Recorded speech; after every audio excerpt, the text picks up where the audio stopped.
Hello students, तर नवीन एका basic electronics BEL या सब्जेक्टच्या व्हिडिओमध्ये तुमचं स्वागत आहे।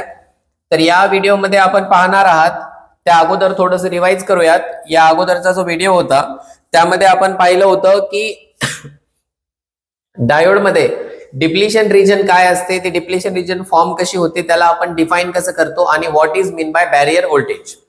ठीक आहे, ते आपण सगळं पाहिलेलं आहे, राईट। तर आता आजच्या लेक्चर मध्ये आपण पाहूयात की what is mean by forward biasing of PN junction diode. ठीक आहे, पीएन जंक्शन डायोडची फॉरवर्ड बायसिंग हे जे ऑपरेशन आहे, हे ऑपरेशन कसं काम करतं ते आपण आज शिकणार आहे, राईट। त्या अगोदरच्या एका व्हिडिओमध्ये फॉरवर्ड बायसिंग काय असते, रिव्हर्स बायसिंग काय असते आणि बायसिंग म्हणजे काय असतं हे मी तुम्हाला ऑलरेडी एक्सप्लेन केलेलं आहे, राईट। तर आज आपण पाहूयात की डायोडची फॉरवर्ड बायसिंग काय आहे। फॉरवर्ड बायसिंग म्हणजे काय, कनेक्शन फक्त रिवाइज करण्यासाठी आठवण करून देतो की जो एनोड टर्मिनल आहे त्याला आपण पॉझिटिव्ह कनेक्ट करणार आणि जो तुमचा कॅथोड आहे, राईट, त्या कॅथोड टर्मिनलला आपण बॅटरीचा निगेटिव्ह कनेक्ट करत असतो। अशा प्रकारचे जर कनेक्शन असतील तर त्याला आपण म्हणतो फॉरवर्ड बायसिंग। ठीक आहे, तर आता आपण याची सर्किट डायग्राम ड्रॉ करूयात। पहा, तर सर्किट डायग्राम मध्ये काय करूयात आपण पहिल्यांदा, तर स्ट्रक्चर वरती सर्किट डायग्राम घेऊया। ती म्हणजे याचं कन्स्ट्रक्शन, एक साइड असेल P आणि दुसरी साइड असेल N। तर P म्हणजे आपला पॉझिटिव्ह टर्मिनल असतो, म्हणून या पॉझिटिव्ह टर्मिनलला आपल्याला बॅटरीचा पॉझिटिव्ह कनेक्ट करावं लागेल आणि निगेटिव्ह टर्मिनलला बॅटरीचा निगेटिव्ह कनेक्ट करावं लागेल। ओके, तर जेव्हा आपला डायोड ऑन होतो, ऑन झाल्यानंतर डायोड आपल्याला करंट प्रोड्यूस करून देत असतो। तर ते जे करंट आहे ते करंटची व्हॅल्यू आपल्याला लिमिट करायची आहे। एक मिनिट, डायग्राम थोडीशी क्रॉस आली। ओके, तर डायोड आपला जो आहे तो करंट प्रोड्यूस करून देतो। तर त्या करंटला लिमिट करण्यासाठी आपल्याला इथे एक रेजिस्टर यूज करावा लागतो, त्याला आपण नाव देतो R। आणि हा जो रेजिस्टर असतो, या रेजिस्टरला म्हणतात करंट लिमिटिंग रेजिस्टर।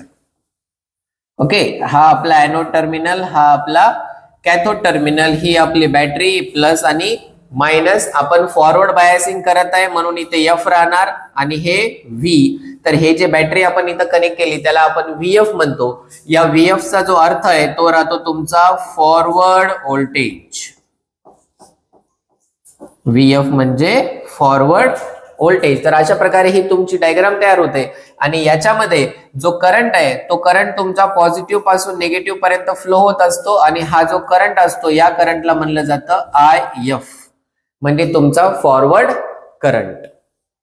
ठीक आहे, आता ही तर तुमची कन्स्ट्रक्शन वाली डायग्राम झाली। जसं आपण पहिल्या लेक्चर मध्ये पाहिलं होतं की आपल्या पीएन जंक्शन डायोडला एक सिम्बॉल आहे, तर त्या सिम्बॉलची पण आपण इथे डायग्राम ड्रॉ करूया। अशा प्रकारे आपण पीएन जंक्शन डायोडचा सर्किट सिम्बॉल ड्रॉ करतो। हा सर्किट सिम्बॉल आहे, या सर्किट सिम्बॉल मध्ये पण आपल्याला सेम अरेंजमेंट करायचे। इथल्या बाजूला आपण एक रेजिस्टर यूज केला, या रेजिस्टरला आपण इथे दिली एक बॅटरीचा कनेक्शन आणि इथून कनेक्ट केला दुसरा terminal. This is positive, this is negative, this is VF, हा तुमचा current limiting resistor, this is anode, this is cathode आणि हा तुमचा डायोड। याच्यात एक मात्र नवीन गोष्ट आपण इथे आता दाखवूया, ते म्हणजे राहणार इथे VF किंवा तुमचं कट ऑफ व्होल्टेज किंवा फॉरवर्ड व्होल्टेज ड्रॉप आपण ज्याला म्हणतो, ते आपण इथे शो करणार आहे। ठीक आहे, तर यामध्ये पण आता पॉझिटिव्ह टू निगेटिव्ह हा करंट फ्लो होणार। या करंटला आपण काय म्हणणार, IF, म्हणजे तुमचा फॉरवर्ड करंट, राईट। हा आपला एनोड टर्मिनल पॉझिटिव्ह, हा cathode negative, this is A, this is K म्हणा किंवा C म्हणा। ओके, तर अशा प्रकारे आपला जो डायोड आहे तो आपण फॉरवर्ड बायसच्या सर्किट अरेंजमेंट मध्ये आपण त्याला कनेक्ट करू शकतो। ठीक आहे, आता याची वर्किंग जर आपल्याला बघायची असेल तर त्यासाठी आपल्याला ती डिप्लेशन रिजन वाली जी डायग्राम होती ती डायग्राम पाहावी लागणार आहे। ते आपण वर्किंग आता पुढच्या एका व्हिडिओमध्ये पाहूया डिटेल मध्ये, म्हणजे operation of PN junction diode in forward bias condition. Okay, या व्हिडिओमध्ये पुढे आपण पाहूयात याचे VI कॅरेक्टरिस्टिक्स, राईट। आता पहा VI कॅरेक्टरिस्टिक्स। आता या कॅरेक्टरिस्टिक्सला VI कॅरेक्टरिस्टिक्स का म्हणलं जातं, because they are drawn between voltage and current. So this is V, म्हणजे हे तुमचा झालं VF आणि हा झाला तुमचा IF। याच्या इन बिटवीन आपण काय करतो, हे कॅरेक्टरिस्टिक्स ड्रॉ करतो।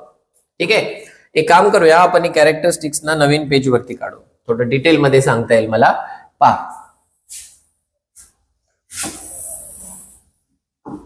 राईट, व्हीआय कॅरेक्टरिस्टिक्स आहेत हे. या व्हीआय कॅरेक्टरिस्टिक्सला व्हीआय कॅरेक्टरिस्टिक्स का म्हणतात? कारण हा ग्राफ आपण व्होल्टेज आणि करंट यांच्या इन बिटवीन काढत असतो, म्हणून याला आपण व्हीआय कॅरेक्टरिस्टिक्स असं म्हणतो. ओके, तर इकडच्या बाजूला आहे आपला फॉरवर्ड व्होल्टेज, पूर्णच लाईन गेली ती. ठीक आहे, एवढं नको मला.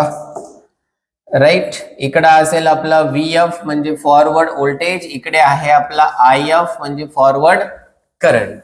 राईट, आता हे ग्राफचे 4 कोऑर्डिनेट झाले. तर या 4 कोऑर्डिनेट मध्ये इथला जो कोऑर्डिनेट असतो, इथे आपण डायोडचे ड्रॉ करत असतो फॉरवर्ड कॅरेक्टरिस्टिक्स, आणि इथे आपण ड्रॉ करत असतो रिव्हर्स कॅरेक्टरिस्टिक्स. ओके, आता फॉरवर्ड आणि रिव्हर्स कॅरेक्टरिस्टिक्स ड्रॉ कसे करायचे बघा. सेंटर पासून आपण इथून स्टार्ट करणार. स्टार्ट केल्यानंतर सुरुवातीला थोडा वेळ आपल्याला करंटची व्हॅल्यू भेटत नाही, आणि त्यानंतर करंटची व्हॅल्यू जी आहे ती अशी सडनली इन्क्रीज होत असते. ओके, हे ग्राफ असा कसा ड्रॉ करतात, हे काय येतं, कसं येते, ते सगळं मी तुम्हाला ऑपरेशनच्या व्हिडिओमध्ये समजून सांगतो. पार्ट होऊन जाईल तुम्हाला, त्याची काही काळजी करू नका. तर हा जो व्होल्टेज आहे, ज्या पॉइंट पासून, राईट, ज्या पॉइंट पासून डायोडचं करंट सडनली वाढायला सुरू होतं, याला म्हणलं जातं कट ऑफ व्होल्टेज किंवा कट इन व्होल्टेज. आणि या कट इन व्होल्टेजची व्हॅल्यू किती असते असं सांगितलं होतं, 0.6 व्होल्ट किंवा 7 व्होल्ट फॉर सिलिकॉन, आणि 0.2 व्होल्ट और 0.3 volt for germanium diode. Okay, तर आता तुम्ही इथे पाहू शकता, तुम्हाला इथं थोडक्यामध्ये मी समजून सांगतो की हे ग्राफ जे आहेत हे रीड कसे करायचे. ओके, किती म्हणून ग्राफ्स तुम्ही पाठ करणार आहे बरं, किती म्हणून ग्राफची तुम्ही थेरी लक्षात ठेवणार आहे. थेरी लक्षात ठेवायची नसते, या ग्राफला बघून आपण याची थेरी बनवू शकतो. बघा आता होतंय काय याच्यामध्ये, की ही लाईन जो आहे, हा जो पॉइंट आहे ना इथला, हा पॉइंट आहे तुमचा 0. ओके, बघा आता मी काय समजून सांगतोय ते. या 0 पासून जर आपण असं दूर गेलो, 0 पासून आपण या डायरेक्शन मध्ये जर आपण असे समोर गेलो तर काय होत आहे, व्होल्टेजची व्हॅल्यू वाढत आहे. व्होल्टेज काय होत असतो, इन्क्रीज होत असतो. या डायरेक्शनने आपण समोर जर गेलो तर हॉरिझॉन्टल मध्ये, ठीक आहे. आणि जर या ऍक्सिस वर आपण वर गेलं तर या केसमध्ये असं आहे की आपला जो करंट आहे त्या करंटची व्हॅल्यू काय होईल, वाढेल. बरोबर आहे. मग आता तुम्ही मला सांगा, जर एक पॉइंट मी इथे घेतला, हा पॉइंट जर मी कन्सिडर केला, तर हा पॉइंट 0 पासून जवळ आहे ना, हा पॉइंट 0 पासून जवळ आहे, म्हणून याची व्हॅल्यू लो असणार. लो म्हणायचं, पॅरामीटर कोणताही असो, ठीक आहे. बट एक पॉइंट जर मी इथे घेतला, हा 0 पासून खूप दूर आहे, म्हणून याची व्हॅल्यू आपण हाय कन्सिडर करू शकतो. कळतंय, राईट. तर तसंच आता या ऍक्सिस वर जर आपण पाहिलं, जर एखादा पॉइंट आपण इथे जवळ कन्सिडर केला, कुठे इथे कुठेतरी पॉइंट कन्सिडर केला, तर मी या पॉइंटला म्हणू शकतो की हे लो व्होल्टेज आहे. आणि जर एखादा पॉइंट इकडल्या बाजूला असेल, इथे दूर गेला, तर इथे मी म्हणू शकतो की याचं जे व्होल्टेज आहे, हे व्होल्टेज कसं आहे, हाय आहे. ओके, हे जे व्होल्टेज आहे कसं आहे, हाय आहे. राईट. तर आता या ग्राफ मध्ये आपण पाहू शकतो, हे थोडंसं रिव्हर्स करून घेतो मी, तुम्हाला समजून सांगितलेलं.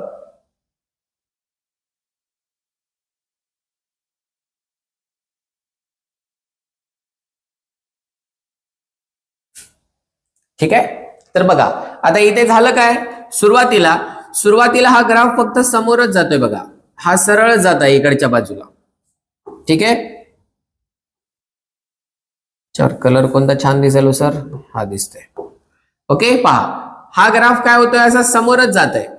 राईट, सरळ समोर झालाय म्हणजे काय होतंय, व्होल्टेज वाढत आहे. फक्त वर गेला का, वर गेलाच नाही ना. वर गेला नाही म्हणजे काय, करंट वाढलाच नाही.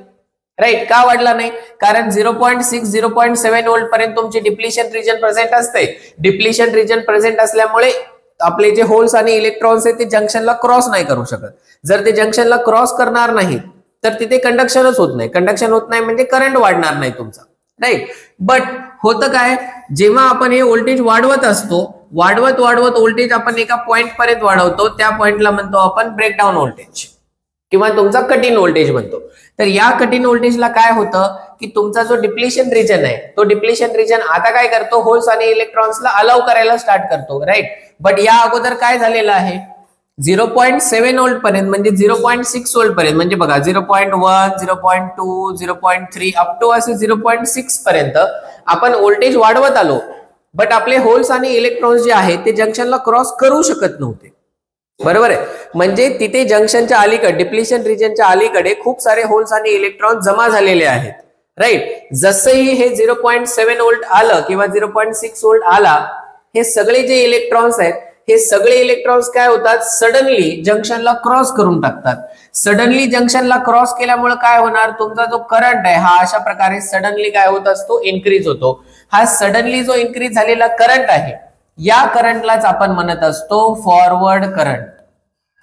या करंटला आपण काय म्हणतो, फॉरवर्ड करंट असं म्हणत असतो, राईट. हा करंट एवढ्या सडनली वाढतो की हा करंट आपल्या डायोडला डॅमेज करू शकतो. आपल्या डायोडला हा डॅमेज करू शकतो. तर आपल्या डायोडला या डॅमेज पासून प्रोटेक्ट करण्यासाठीच आपण इथे अशा प्रकारे हा एक रेजिस्टर यूज करतो. या रेजिस्टरला म्हणलं जातं करंट लिमिटिंग रेजिस्टर. या रेजिस्टरला म्हणलं जातं करंट लिमिटिंग रेजिस्टर. ओके, तर हे झाले तुमचे फॉरवर्ड कॅरेक्टरिस्टिक्स. आता रिव्हर्स कॅरेक्टरिस्टिक्स मध्ये काय होणार, रिव्हर्स कॅरेक्टरिस्टिक्स मध्ये सुरुवातीला फक्त थोडेसे मायनॉरिटी कॅरियर फ्लो होतात. मायनॉरिटी कॅरियर फ्लो झाल्यामुळे एक रिव्हर्स सॅच्युरेशन करंट जो आहे तेवढा फ्लो होतो. जसंही हा रिव्हर्स सॅच्युरेशन करंट तुमचा संपला त्यानंतर आपण कितीही व्होल्टेज वाढवू, कितीही व्होल्टेज जरी वाढवलं तर लाईन कशी आहे बघा, ही एकदम हॉरिझॉन्टल लाईन आहे. हॉरिझॉन्टल लाईन आहे म्हणजे काय होत आहे, फक्त व्होल्टेजच वाढत आहे आणि हे जे व्होल्टेज आहे याला VR म्हणतात, रिव्हर्स व्होल्टेज म्हणतात. ओके, तर फक्त काय वाढत आहे, व्होल्टेजच वाढत आहे, करंट वाढतं का नाही. एक असा पॉइंट येतो की त्या पॉइंटला तुमचा डायोड काय होतो, ब्रेकडाऊन होऊन जातो. ब्रेकडाऊन झाल्यानंतर सडनली तुम्हाला भेटतं इथे करंट, राईट. बट हे करंट काय आपल्या यूज मध्ये येत नाही आणि या पॉइंटला म्हणलं जातं रिव्हर्स ब्रेकडाऊन व्होल्टेज म्हणजे तुमचा VBR. हा जो पॉइंट आहे याला काय म्हणलं जातं, VBR म्हणजे तुमचा रिव्हर्स ब्रेकडाऊन व्होल्टेज. आणि इथे आपण काय ड्रॉ केलं तर तुमचे रिव्हर्स कॅरेक्टरिस्टिक्स ड्रॉ केले आणि याच्यामध्ये आपल्याला करंट मिळतच नाही, फक्त तो मायनॉरिटीचा करंट मिळतो. त्या करंटला म्हणलं जातं IS. IS म्हणजे रिव्हर्स सॅच्युरेशन करंट. ओके, तर हा अशा प्रकारे तुमचा फॉरवर्ड आणि रिव्हर्स कॅरेक्टरिस्टिक्स काम करतात. काळजी करू नका, हा ग्राफ जो आहे तो आपण पुन्हा एक वेळी शिकणार आहे. मी आता फक्त तुम्हाला एक आयडिया दिली की फॉरवर्ड ऑपरेशन आणि रिव्हर्स ऑपरेशन काय असतं. जेव्हा आपण ती डिप्लिशन रिजन वाली डायग्राम घेऊ आणि त्याच्यावरती व्हिडिओ बनवूया, ठीक आहे, पुढच्याच लेक्चर मध्ये, तेव्हा तुम्हाला हे आणखी जास्त डिटेल मध्ये समजून जाईल. ओके, पेपर मध्ये फॉरवर्ड बायसिंग वरती एक क्वेश्चन कंपल्सरी असतोच. ठीक आहे, आता याच्यामध्ये आणखी फक्त 1-2 गोष्टी ऍड करतो की जेव्हा आपला डायोड फॉरवर्ड बायस झालेला असतो, ठीक आहे, जे सांगतोय आता ते खूप इम्पॉर्टंट आहे, लक्ष द्या. जेव्हा आपला PN junction diode forward bias झालेला असतो, फॉरवर्ड बायस झाल्यामुळे आपल्याला करंटची व्हॅल्यू वाढत असते आणि रेजिस्टन्सची व्हॅल्यू कमी होत असते. ओके, करंटची व्हॅल्यू वाढत आहे, रेजिस्टन्सची व्हॅल्यू कमी होत आहे, म्हणजे हा जो पीएन जंक्शन डायोड आहे हा एका क्लोज्ड स्विच सारखं काम करत असतो, राईट. क्लोज्ड स्विच सारखं काम करतो आणि करंट वाढत आहे, रेजिस्टन्स कमी होत आहे, म्हणजे आपण म्हणू शकतो की आपला पीएन जंक्शन डायोड आता ऑन झालेला आहे. पीएन जंक्शन डायोड आपला ऑन आहे आणि तो कोणासारखं काम करत असतो, एका क्लोज्ड स्विच सारखं काम करत असतो, right. On the other side जेव्हा रिव्हर्स कॅरेक्टरिस्टिक्स असतात तर त्यावेळेस काय होतं, करंटची जी व्हॅल्यू आहे ती करंटची व्हॅल्यू वाढत नाही, म्हणजे करंटची व्हॅल्यू एकदम मिनिमम असते आणि जो रेजिस्टन्स असतो तो रेजिस्टन्स एकदम मॅक्झिमम असतो. ठीक आहे, वरचा एरोचा अर्थ असतो इन्क्रीजेस आणि खालच्या एरोचा अर्थ असतो डिक्रीजेस. ओके, असं आपण यूज करू शकतो, राईट. करंट कमी असतो, रेजिस्टन्स जास्त असतो, म्हणून या कंडिशनला आपण म्हणत असतो किंवा आपला जो डायोड आहे तो काय म्हणून काम करत असतो, ओपन स्विच म्हणून काम करत असतो. ठीक आहे, आणि या केसमध्ये आपण म्हणतो की आपला पीएन जंक्शन डायोड कसा आहे, ऑफ कंडिशन मध्ये आहे. तर यावरून इन शॉर्ट आपल्याला समजतं काय की डायोडला जर आपण फॉरवर्ड बायस केलं तर आपला डायोड ऑन होतो आणि ऑन झाल्यानंतर कोणासारखं काम करतो, तर एका क्लोज्ड स्विच सारखं काम करत असतो, राईट. आणि क्लोज स्विचचा सिम्बॉल आपण अशा प्रकारे दाखवतो, दिस इज क्लोज स्विच. आणि जर आपण पीएन जंक्शन डायोडला रिव्हर्स बायस केलं तर आपला पीएन जंक्शन डायोड होतो ऑफ, आणि पीएन जंक्शन डायोड जर ऑफ झाला तर हा काम करत असतो ओपन स्विच सारखं, आणि ओपन स्विचचा जो सिम्बॉल आहे तो अशा प्रकारे दाखवला जातो. ओके, तर या व्हिडिओमध्ये काही इम्पॉर्टंट पॉइंट्स आहेत जे मी फक्त तुम्हाला हायलाइट करून सांगितलेले आहेत. याचं पूर्ण कंप्लीट आन्सर आणि याचं कंप्लीट ऑपरेशन जे काय आहे ते आपण नेक्स्ट व्हिडिओमध्ये पाहूयात. Okay, thank you. ठीक आहे, तर मित्रांनो, जर तुम्हाला हा व्हिडिओ आवडला असेल तर आपल्या युट्यूब चॅनलला लाईक करा, सबस्क्राईब करा, व्हिडिओला लाईक करा. व्हिडिओच्या डिस्क्रिप्शन मध्ये तुम्हाला आपला जो मेड फॉर पॉलिटेक्निक ऍप आहे त्याची एक लिंक पण मिळणार आहे. ती लिंक वरून तुम्ही ऍप डाउनलोड करा आणि अशा प्रकारचे बरेच फ्री कंटेंट तुम्हाला तिथे अवेलेबल होत राहतील. Okay, thank you.